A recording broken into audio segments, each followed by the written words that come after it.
ನಮಸ್ಕಾರ ವೀಕ್ಷಕರೇ. ನಿನ್ನೆಯಷ್ಟೇ ಭಾರತದಲ್ಲಿ ಪ್ರತಿನಿತ್ಯ 10,000 ಹಿಂದೂಗಳ ಮತಾಂತರ ಆಗ್ತಾ ಇದೆ ಅನ್ನೋ ಆತಂಕಕಾರಿ ವಿಚಾರವನ್ನ ಹೇಳಿದ್ವಿ. ಮತಾಂತರ ಹೇಗೆಲ್ಲ ಆಗ್ತಾ ಇದೆ ಅನ್ನೋದನ್ನ ಪಿನ್ ಟು ಪಿನ್ ಹಿಂದಿನ ಎಪಿಸೋಡ್ ನಲ್ಲಿ ತಿಳಿಸಿದ್ವಿ. ಅದರ ಬೆನ್ನಲ್ಲೇ ಇಂದು ಕೋರ್ಟ್ನಿಂದ ಸ್ಫೋಟಕ ತೀರ್ಪೊಂದು ಬಂದಿದೆ. ಇನ್ಮುಂದೆ ಮತಾಂತರ ಆದ್ರೆ ಅವರಿಗೆ ಹಿಂದುಳಿದ ಸಮುದಾಯಗಳಿಗೆ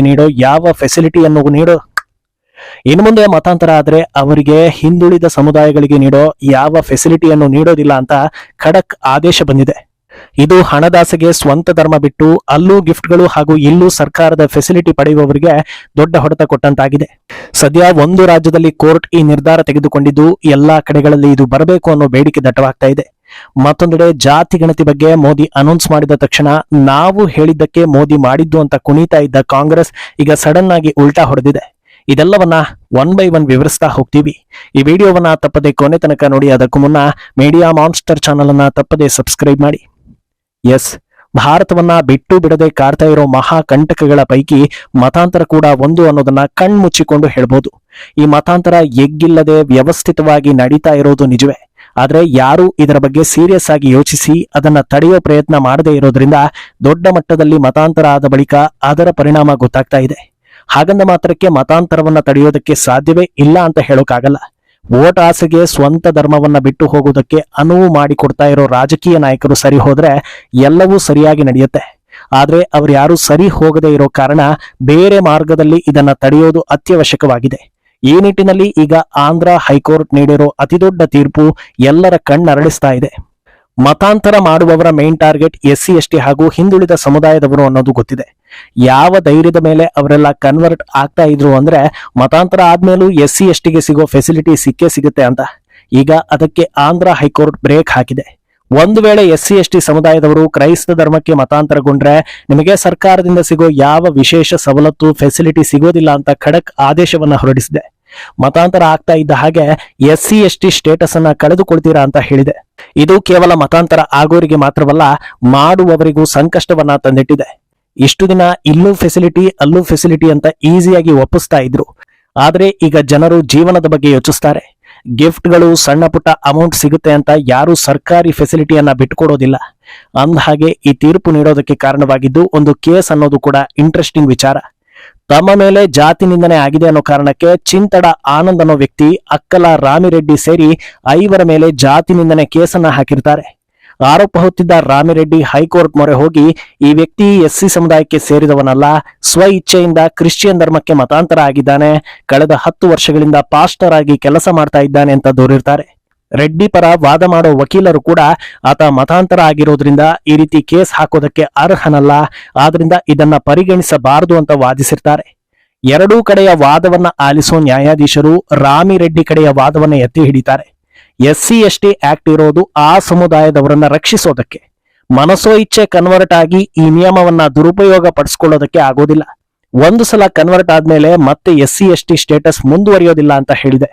ಅಂದಹಾಗೆ ನಾಯ್ಡು ಪವನ್ ಸರ್ಕಾರ ಈ ವಿಚಾರವನ್ನ ಕಾನ್ಸಂಟ್ರೇಟ್ ಮಾಡೋ ಮೂಲಕ ಜಗನ್ಗೆ ದೊಡ್ಡ ಹೊಡೆತ ಕೊಡೋ ಸಾಧ್ಯತೆ ಇದೆ. ಯಾಕಂದ್ರೆ ಖುದ್ದು ಕೋರ್ಟ್ ಕ್ಲಿಯರೆನ್ಸ್ ಕೊಟ್ಮೇಲೆ ಈ ನಿಯಮ ಪಾಲನೆ ಈಸಿ ಆಗಿದೆ. ಸ್ವತಃ ಕ್ರಿಶ್ಚಿಯನ್ ಧರ್ಮಕ್ಕೆ ಮತಾಂತರ ಆಗಿರೋ ಮಾಜಿ CM ಜಗನ್ ತಮ್ಮ ಆಡಳಿತಾವಧಿಯಲ್ಲಿ ದೊಡ್ಡ ಮಟ್ಟದಲ್ಲೇ ಹಿಂದೂಗಳನ್ನ ಕನ್ವರ್ಟ್ ಮಾಡೋದ್ರಲ್ಲಿ ಯಶಸ್ವಿಯಾಗಿದ್ದಾರೆ ಅನ್ನೋ ಬಲವಾದ ಆರೋಪಗಳಿವೆ. ಹೀಗೆ ಮತಾಂತರ ಆದವರೆಲ್ಲ ಪರ್ಮನೆಂಟ್ ಆಗಿ ಜಗನ್ಗೆ ವೋಟ್ ಬ್ಯಾಂಕ್ ಆಗಿದ್ದಾರೆ. ರಾಜಕೀಯಕ್ಕಾಗಿ ಆಗೋ ಈ ಮತಾಂತರದಿಂದ ಸನಾತನ ಧರ್ಮಕ್ಕೆ ಯಾವ ಮಟ್ಟದಲ್ಲಿ ಹೊಡೆತ ಬೀಳ್ತಾ ಇದೆ ಅನ್ನೋದನ್ನ ಊಹಿಸಿಕೊಳ್ಳೋದಕ್ಕೂ ಸಾಧ್ಯವಿಲ್ಲ. ಇತ್ತೀಚೆಗೆ ಆಂಧ್ರದ ವ್ಯಕ್ತಿಯೊಬ್ಬ ಇಲ್ಲಿನ ಹಿಂದೂಗಳನ್ನ 100% ಅಂತ ಪರಿಗಣಿಸಿ ಲೆಕ್ಕ ತೆಗೆದ್ರೆ ಈಗಾಗಲೇ 40% ಹಿಂದೂಗಳು ಮತಾಂತರ ಆಗಿದ್ದಾರೆ ಅನ್ನೋ ಸ್ಫೋಟಕ ವಿಚಾರವನ್ನ ಬಿಚ್ಚಿಟ್ಟಿರ್ತಾರೆ. ಹೀಗೆ ಮುಂದುವರೆದರೆ ಇದನ್ನ ಕಂಟ್ರೋಲ್ ಮಾಡೋದಕ್ಕೆ ಸಾಧ್ಯವಿಲ್ಲ ಅನ್ನೋ ಆತಂಕ ಕೂಡ ದಟ್ಟವಾಗಿತ್ತು. ಈಗ ಕೋರ್ಟ್ ಆದೇಶದಿಂದ ಮತಾಂತರಕ್ಕೆ ದೊಡ್ಡ ಕಡಿವಾಣ ಬಿದ್ದಂತಾಗಿದೆ. ಮುಂದಿನ ಎಲೆಕ್ಷನ್ ನಲ್ಲಿ ಜಗನ್ಗೆ ಇದು ಕೂಡ ಸಂಕಷ್ಟವಾಗಿ ಪರಿಣಮಿಸಲಿದೆ. ಅಂದಹಾಗೆ ಈಗ ಈ ರೀತಿ ರೂಲ್ಸ್ ಎಲ್ಲಾ ಕಡೆ ಬರಬೇಕು ಅಂತ ಭಾರತೀಯರು ಒತ್ತಾಯಿಸ್ತಾ ಇದ್ದಾರೆ. ಅದರಲ್ಲೂ ಪ್ರಮುಖವಾಗಿ ಯಾವ ಮತಾಂತರಕ್ಕೂ ಒಪ್ಪದೆ ಹಿಂದೂಗಳಾಗಿ ಉಳಿದಿರೋ ದಲಿತ ಸಮುದಾಯದವರು ಈ ನಿಯಮಕ್ಕಾಗಿ ಬೇಡಿಕೆ ಇಡ್ತಾ ಇದ್ದಾರೆ. ಯಾಕಂದ್ರೆ ಇದರಿಂದ ಅತಿ ಹೆಚ್ಚು ಬಾಧಿತರಾಗ್ತಾ ಇರೋದು ಕೂಡ ಅವರೇ.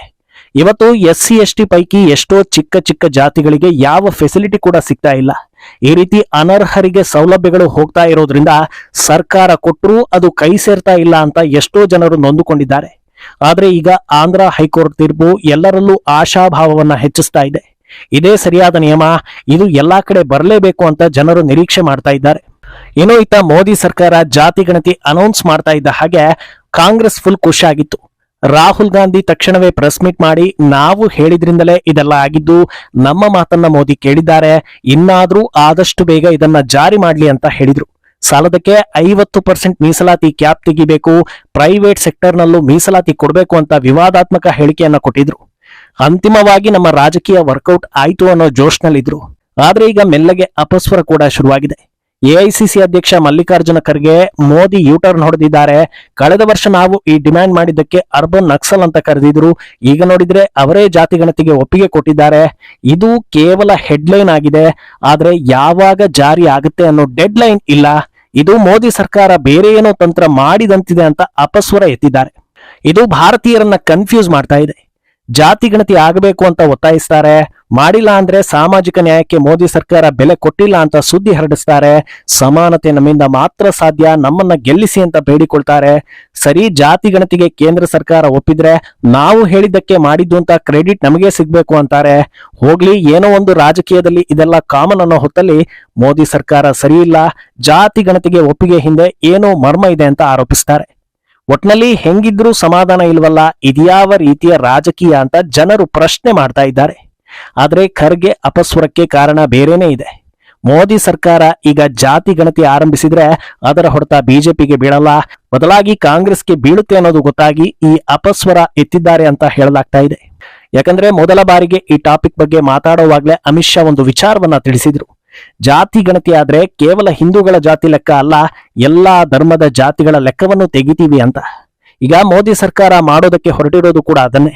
ಹೇಗೆ ಹಿಂದೂಗಳನ್ನ ಮೇಲ್ವರ್ಗ, ಒಬಿಸಿ, ದಲಿತ ಅಂತ ಡಿವೈಡ್ ಮಾಡಿ ಕೊನೆಗೆ ಗೆದ್ಮೇಲೆ ಇವರೆಲ್ಲರನ್ನೂ ಕಡೆಗಣಿಸಿ ತಮ್ಮ ಧರ್ಮಕ್ಕೆ ಮಾತ್ರ ಫೆಸಿಲಿಟಿ ಕೊಡ್ತಾ ಇದ್ರೋ, ಈಗ ಅದನ್ನೇ ರಿವರ್ಸ್ ಮಾಡ್ತಾ ಇರೋದು. ಮುಸ್ಲಿಮರಲ್ಲೂ ಕೂಡ ಒಬಿಸಿ, ದಲಿತರಿದ್ದಾರೆ ಅನ್ನೋದು ಎಷ್ಟೋ ಜನರಿಗೆ ಗೊತ್ತಿಲ್ಲ, ಗೊತ್ತಾಗೋದಕ್ಕೆ ಬಿಡ್ತಾ ಇಲ್ಲ. ಅಂದಹಾಗೆ ಇತ್ತ ಮತಾಂತರದಲ್ಲಿ ಮುಂದಿರೋ ಕ್ರಿಶ್ಚಿಯನ್ಸ್ ಕೂಡ ಮತಾಂತರ ಆದವರನ್ನ ಹತ್ತಿರಕ್ಕೆ ಸೇರಿಸಿಕೊಳ್ಳೋದಿಲ್ಲ. ದಲಿತ ಕ್ರಿಶ್ಚಿಯನ್, ಇನ್ನೊಂದು ಕ್ರಿಶ್ಚಿಯನ್ ಅಂತ ಸಪರೇಟ್ ಆಗಿ ಇಡ್ತಾ ಇದ್ದಾರೆ. ಆದ್ರಿಂದ ಇದೆಲ್ಲವನ್ನ ಎಕ್ಸ್ಪೋಸ್ ಮಾಡೋದಕ್ಕೆ ಬಿಜೆಪಿ ಮುಂದಾಗ್ತಾ ಇದ್ದ ಹಾಗೆ ಕಾಂಗ್ರೆಸ್ಗೆ ಟೆನ್ಷನ್ ಶುರುವಾಗಿದ್ದು ಅಪಸ್ವರಗಳು ಕೇಳಿ ಬರ್ತಾ ಇವೆ. ಒಟ್ನಲ್ಲಿ ಸದ್ಯ ಆಂಧ್ರ ಹೈಕೋರ್ಟ್ ನೀಡಿರೋ ತೀರ್ಪು ಆಮಿಷ ಒಡ್ಡಿ ಮತಾಂತರ ಮಾಡುವವರಿಗೆ ಆಗುವವರಿಗೆ ಸರಿಯಾದ ಪಾಠ ಕಲಿಸ್ತಾ ಇದೆ. ಇದನ್ನ ಇಷ್ಟು ಈಸಿಯಾಗಿ ಅಕ್ಸೆಪ್ಟ್ ಮಾಡದೆ ಸುಪ್ರೀಂ ಕೋರ್ಟ್ ಮೆಟ್ಟಿಲೇರ್ತಾರೆ ಅನ್ನೋದು ನಿರೀಕ್ಷಿತವೇ.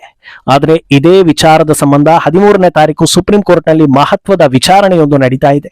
ಅಲ್ಲಿ ಏನಾಗುತ್ತೆ ಅನ್ನೋದು ಎಲ್ಲರ ಕುತೂಹಲವನ್ನ ಕೆರಳಿಸಿದೆ. ಮುಂದೇನಾಗುತ್ತೆ ಅನ್ನೋದನ್ನ ಕಾದು ನೋಡ್ಬೇಕು. ಈ ಬಗ್ಗೆ ನಿಮ್ಮ ಅಭಿಪ್ರಾಯವನ್ನ ತಪ್ಪದೆ ಕಮೆಂಟ್ ಮೂಲಕ ತಿಳಿಸಿ.